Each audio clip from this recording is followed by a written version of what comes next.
Well, you'll be furious after knowing who Biden put in charge of the border crisis. This is the Next News Network. I'm Elijah Schaefer, the host of the Blaze TV show, Slightly Offensive. Filling in here, please check that you are subbed by hitting that red button below and turning on the bell. It helps out a lot. Well, Christina Lila from the Gateway Pundit reports that Joe Biden got confused again on Wednesday during a meeting at the White House discussing the border crisis. Biden lied about the border crisis on Wednesday and then blamed Trump for the migrant surge.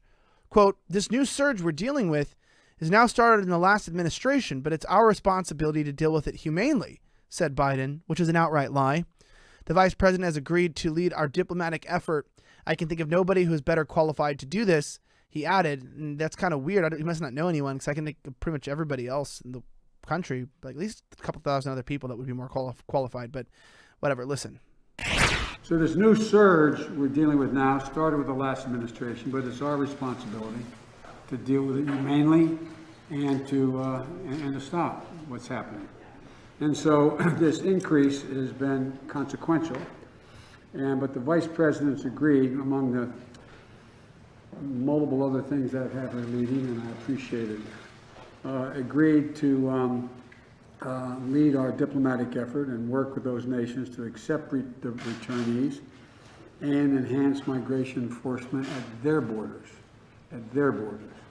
We're already talking with Mexico about that. She's already done that. We're going to be dealing with a full team now that we have to be able to deal with the problem here at home, but also to deal with it now in terms of in country.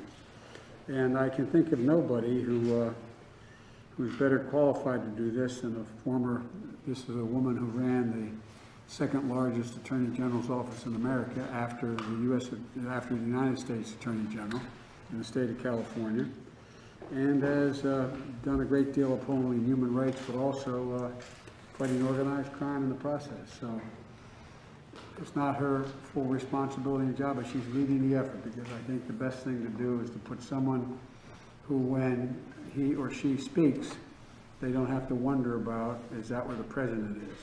When she speaks for me, doesn't have to check with me, she knows what she's doing, and I hope we can move this along. Well, after lying about the migrant crisis, Joe Biden got confused again, so his chief of staff, Ron Klain, told the press to leave the room. And now we're going to get down to business here. And Ron, who am I turning this over to? Biden said to his chief of staff, "Thank you very much," he responded, "Mr. President. I think it's time for our friends in the press to leave, though," Klain replied. Watch. Now we're going to get down to business here. And Ron, who am I turning this over to? Well, thank you very much, Mr. President. I think it's time for our friends in the press to leave, though. Thank you. Well, today at the press conference, Biden let us know that he actually entered into Congress 120 years ago. He actually said that today. He said, back from when I entered Congress as a filibuster 120 years ago. Like, I knew he was old, but I didn't know he was like from the early 1900s that he entered Congress. That's insane. Biden isn't in charge of anything, so his chief of staff didn't want the reporters to see who's really calling the shots. The lost look in Biden's eyes is what's so disturbing and sad. No wonder why Biden is putting Kamala Harris in charge of the border crisis.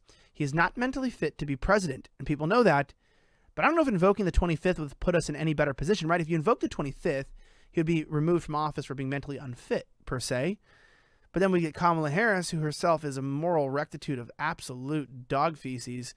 She's just a horrible, horrible cesspool of everything that's wrong in the world.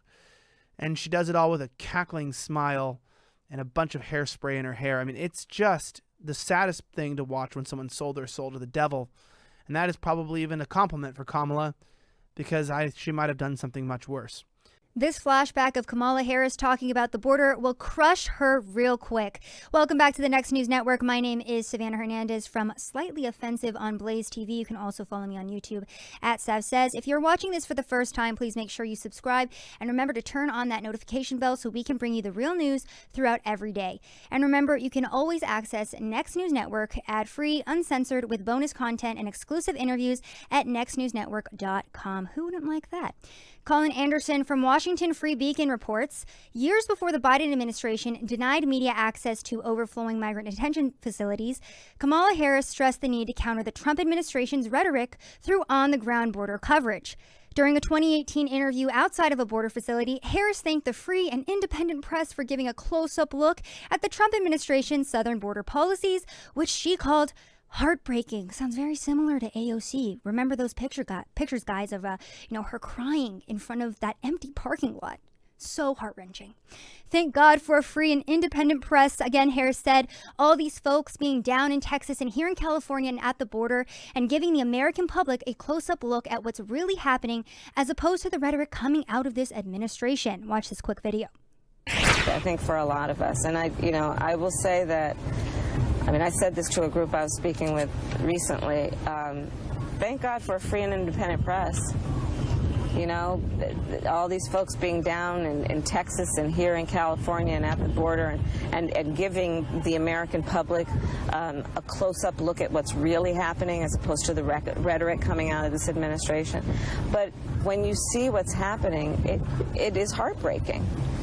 I love my country, and this is not reflective of who. Wow, Harris's 2018 stance is a stark difference to what we are currently seeing from the Biden administration's actions at the border. For weeks, Harris and Joe Biden refused to allow news media into migrant housing facilities along the border. Despite the restrictions, Biden committed to transparency at the border during a Thursday press conference, but refused to disclose when reporters would be allowed at the overcrowded facilities. Wow, not allowing the media to go and report on the issues that are affecting every single American in this country. Doesn't sound like we're living in a communist country at all, guys.